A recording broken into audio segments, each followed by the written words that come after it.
let's spend 1 minute on this, one whole minute. This is not I what I was know, promised.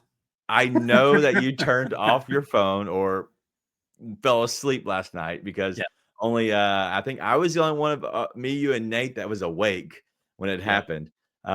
But you woke up to the news. Which, listen, you checked your messages really late in the morning. I don't know if you completely slept in. My God, but what's going on, and how in the world does Luka Doncic get traded to LA?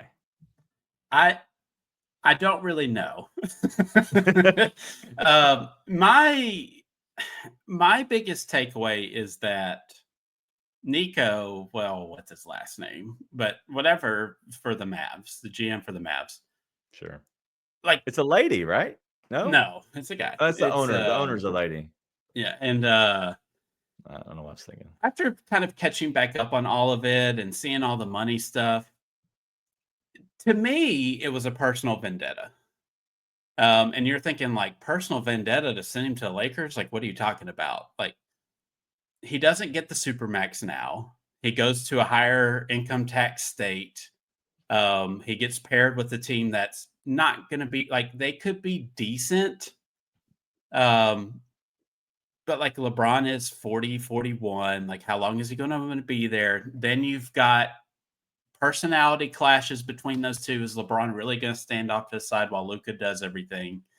Um, it really kind of boiled down to me that I thought Nico was just kind of tired of dealing with Luka. Now, I don't know what's going on inside that franchise, right? Like, it's just outside looking in. Because the first thing that popped into my mind, if everybody remembers that video last year, I think it was when the Mavs made the finals. Yes. Luka was with his dad drinking a beer. Right. Nico walked over, just took it out of his hand, dapped up his dad, didn't say anything to Luka, and just walked off. Like, to me, that was the first thing I thought of. I think there has been tension a long time Yeah. where I just think Nico didn't want to deal with it anymore. And there was issues about his weight. He doesn't work out, his lifestyle, where that was, not saying Luka's out there going crazy, but like, they had to stop this man from drinking sweet tea. Like, do you remember his first or second year? Like, he was addicted to sweet tea and they had to cut it out of his diet. Damn. Like, God. I just think there was issues, even though they made the finals last year. I just think he just got tired of dealing with it, right? And he has said publicly that they're in win now mode. And I think he secretly questions Luka's in the same kind of win now. Yeah. So he went out and got AD, who is the ultimate win now, right? Because he's done in like 2 years, maybe. Yeah. So he was willing to trade that off, the future of Luka, so he didn't have to deal with Luka. So I could be wrong about that, but that is what stuck out to me, is that Nico was just tired of dealing with it. The questions on if he was going to return, if he's going to show up healthy, if he's going to show up in shape, right? Like the Joel Embiid problem. I think he just got tired of dealing with it. And he tried to claim that it was their win now and they want defense and all this stuff. And they weren't sure about giving him a max, and they thought teams were gearing up to make an offer at Luka, and Luka was going to leave. I mean, Luka didn't seem like he wanted to leave. He could do whatever he wanted.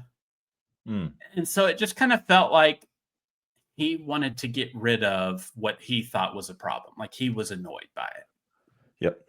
Yeah, and the thing that pissed me off the most is what LOL Nope Jones says, Lakers are set for years. At least And with one player. Yes. yeah, for sure. And they're not going to have much more behind that. And Luka is not in a good spot next year, and the year after that. Like, they're going to have people that will come there, and that's fine, and they'll figure it out.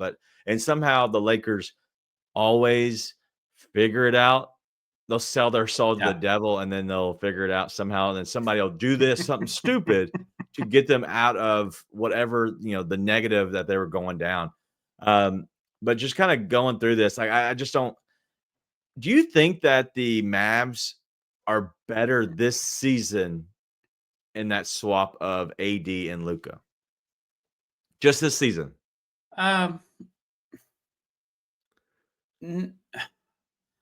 No. I think they're relatively equivalent. Maybe, but the Mavs now have a problem that all NBA teams need in the playoffs, and that's creation, right? Okay. And now they're relying solely on Kyrie, who is 32. And Right. AD's not really a creator. Like they've traded, like Luka is the ultimate kind of creator, like him and Jokic, right? Like they're the sun, everybody revolves around them, and they manipulate everything on the court. The Mavs don't have that anymore. So can you say defensive ceiling, they're maybe a little bit better? Maybe. But if you can't score on the opposite end, it doesn't matter how good defensively you are, right? And they've lost that now. Okay. So I would say that they're probably a little bit less than they are ceiling wise. I would have thought Dallas could return to the finals this year.